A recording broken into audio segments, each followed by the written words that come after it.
What is your next level of soul embodiment? In this video, I'll tell you 3 tips about this new moon at 1 degree of Capricorn of December 23rd, 2022. Watch until the end to make the most of it. Hello, Awakening Stars!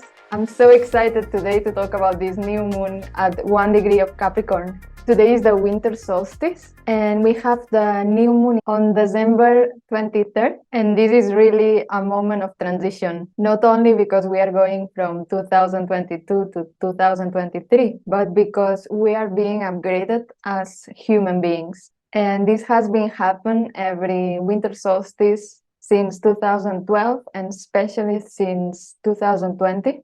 We have been really put to the test in the last 2 years.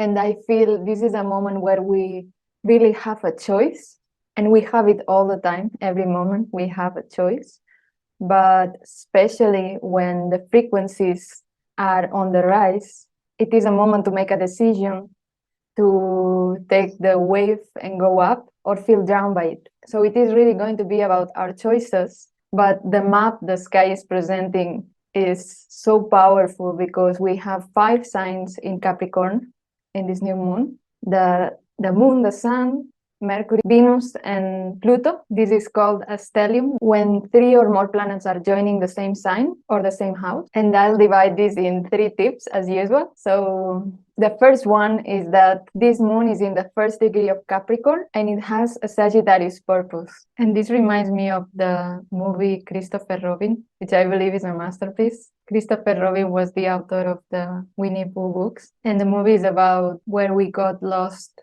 playing the adult busyness and how to reconnect with life, which is happening in the now moment, so we can reclaim the treasure inside us where we have weighted down. And the second tip is about the ruler of this moon, which is Saturn. And Saturn rules adulthood, it rules responsibilities, it rules guilt as well, which is what this weighting down is a lot about, because this guilt is programmed very deeply in us about the things we are supposed to do and the responsibilities we are supposed to carry.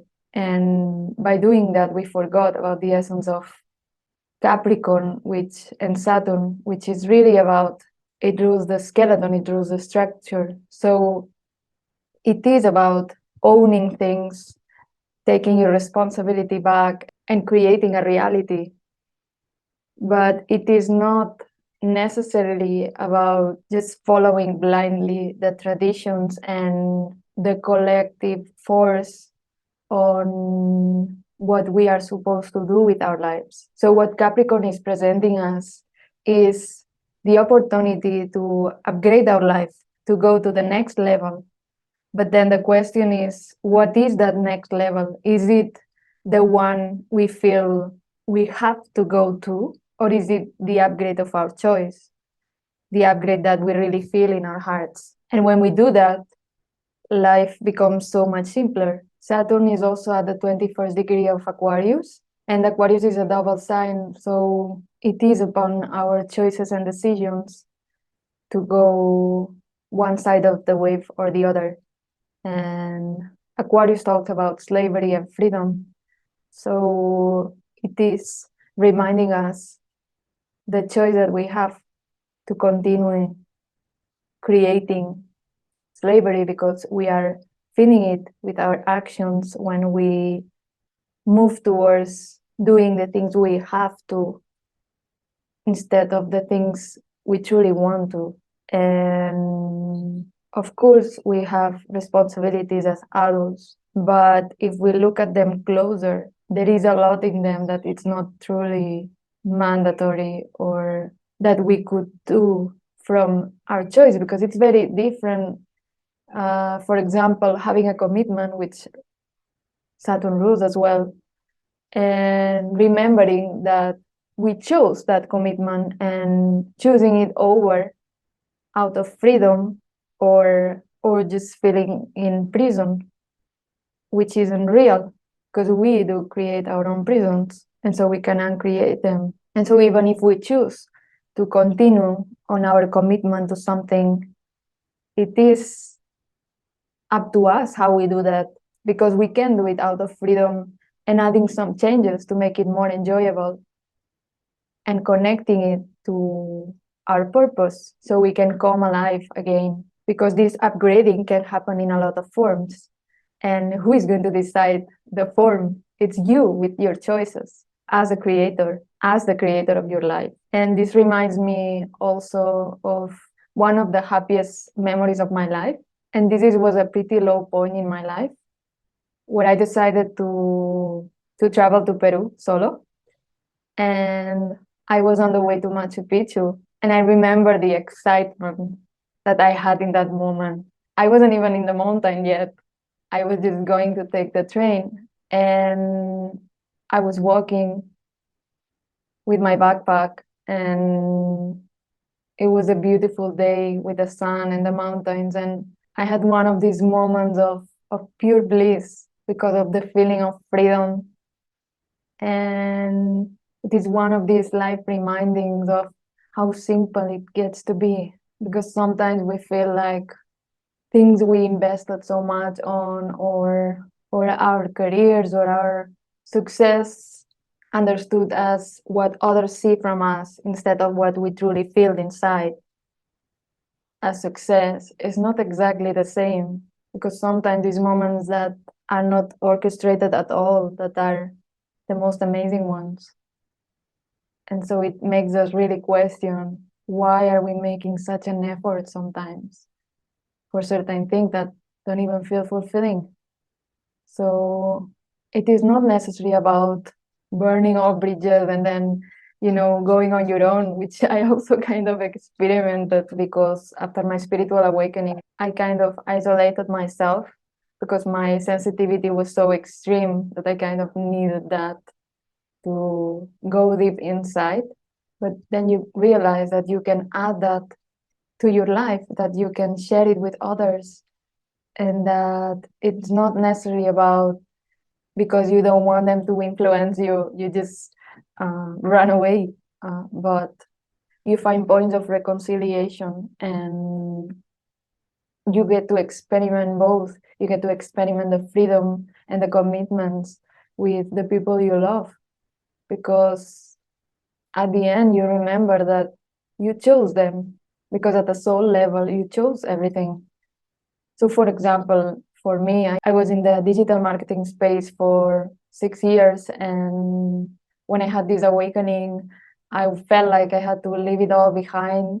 And now I'm finding myself into an integration phase where I realize that I can do both. I can join them together, because if I add my psychic abilities and spiritual gifts into the marketing mix, it becomes so much more powerful. So sometimes it's not about necessarily cutting commitments, because commitments are amazing. It helps us build this foundation that allows us to create a reality, but we are still the ones creating it. So we get to choose if we create it one way or another. So even if there is this programming that runs so deep inside, once you already went through a journey of the programming, you get to integrate it all, the physical life and the spiritual life, the inner and the outer. So even if Saturn doesn't look like a very spiritual planet, it is fundamental in the creation of realities, because without fundamentals, any reality would fall like a house of cards. So Saturn in Aquarius reminds us, like, realities don't necessarily have to be boring or pessimist, because sometimes we confuse the word realism with pessimism, and it's not the same. You can be super realistic and logical and still have an element of craziness or an element of differentness or weirdness or freakiness that you can add to the mix, and that makes you more unique. So it doesn't have to be boring, even if you need some elements of commitment to build things, to build anything that matters. And actually, matters comes from the word matter. So if you want to materialize the crazy dreams that you have into a reality, you need Saturn, you need an element of Capricorn. And the coolest thing of awakening is that you get to experiment it all. You get to merge it all together, to integrate it all. So you get to enjoy the inner peace and the love that you get in contact with the physical world. You get to manifest all this love into physical things, to materialize it. So if you leave judgments behind, it is infinite what you can create.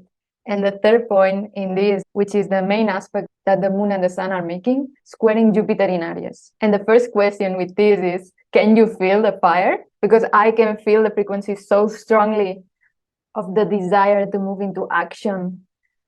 Because squares maybe are not the most comfortable, but they do help us move. Because sometimes with easier aspects, it is so comfortable that we don't move.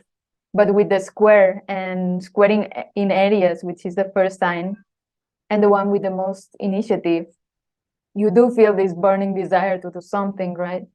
And so in the one hand, we have all this stellium in Capricorn, and then we have Jupiter in Aries squaring the moon and the sun. And these are two cardinal signs. And so both are about taking the initiative, but in very different ways. Capricorn feels more responsible. Jupiter feels more wild. And we are talking about integration here. So it is about finding this point where we can do both. We can have high goals and upgrade our life, but we get to do it aligned with our true desires instead of societal pressures.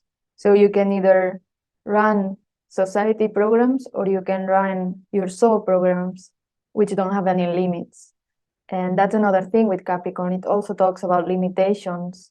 I mean, it's about form. So you need limitations to create a form. But if we remember we are the ones painting the landscape, then these limits are flexible and they can move, they can change. And this is a moment of change. So what is the change for you? And then let the universe bring you the how. I'm creating a ton of new things in the background. Be tuned. Hit the like button if you got value. Subscribe to the channel. Leave your comments below. Remember, you are the creator. Choose your interpretation wisely. And I'll see you in the next video. Bye bye.